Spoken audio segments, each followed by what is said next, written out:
Good morning class 6. Welcome to your maths class. Today we are starting our new topic which is chapter number 12 parallel lines. देखो बच्चों, इस chapter में हम parallel lines के बारे में पढ़ने वाले हैं. तो पैरेलल लाइंस क्या होती हैं? Two lines in a plane which do not meet even when produced indefinitely in either direction are known as parallel lines. कहने का मतलब ये है कि ऐसी दो लाइंस जो अगर प्लेन पर कितनी भी लेंथ में ड्रॉ करी जाए, उनको दोनों सिरों की तरफ से कितना भी बढ़ाया जाए तो भी वो एक दूसरे को कभी मिले ना, मतलब एक दूसरे को किसी भी पॉइंट पर टच ना करें, वो लाइंस कहलाती हैं पैरेलल लाइंस.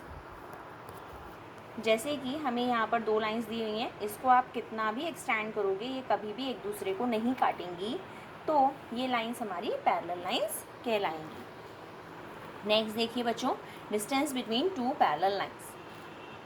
दो पैरेलल लाइंस के बीच में डिस्टेंस हमेशा सेम रहता है, ये आप याद रखिए. चाहे आप उनको किसी भी पॉइंट पर उनके बीच का डिस्टेंस नापेंगे तो वो हमेशा सेम ही आएगा. देखिए, the perpendicular distance between L and M at the point A is same as that B.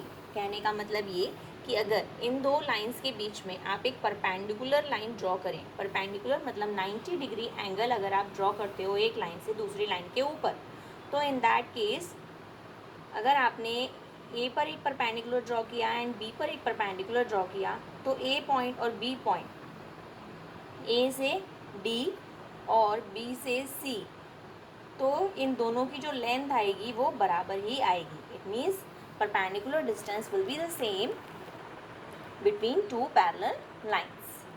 The perpendicular distance between two parallel lines is the same through out. This distance is called the distance between two parallel lines. और यही distance हमारा perpendicular lines के बीच का distance माना जाता है. Next देखिए, parallel segment and parallel raise. Two segments are parallel if the corresponding lines determined by them are parallel. दो segments parallel माने जाएंगे if the corresponding lines, उनसे जो lines दूसरे ड्रॉ किए हैं वो parallel हैं. For example, figure first देखिए, ये segments हमारे parallel माने जाएंगे if the corresponding lines determined by them. तो इन दोनों के बीच में ये जो लाइंस बनी हुई हैं ए बी और सी डी, ये हैं, तो ये वाली दोनों लाइंस जो हैं हमारी पैरेलल मानी जाएंगी क्योंकि ये कहीं पर भी एक दूसरे को मीट नहीं करेंगी. Two rays are parallel if the corresponding lines determined by them are parallel. ये रे है क्योंकि यहाँ पर एक पॉइंट पर हमारा एरो बना हुआ है ना. दो रेज पैरेलल मानी जाएंगी. कब मानी जाएंगी? तो corresponding lines determined by them, अगर उनसे करस्पॉन्डिंग जो लाइंस हैं वो पैरेलल हैं. और one segment and one ray are parallel if the corresponding line determined by them are parallel. और इनसे रिलेटेड जो लाइन है वो अगर पैरेलल है तो ये भी पैरेलल माने जाएंगे. नेक्स्ट देखिए, कहने का मतलब ये है कि अगर कोई भी लाइंस जो हैं वो एक दूसरे को ना काटें तो वो पैरेलल मानी जाएंगी.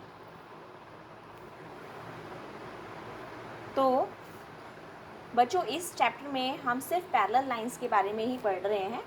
आपको जस्ट ये जानना है, ज़रूरी है कि पैरेलल लाइंस वो लाइंस होती हैं जो एक्सटेंड करने पर कभी भी एक दूसरे को ना काटें और किसी भी पॉइंट पर एक दूसरे को ना मिले.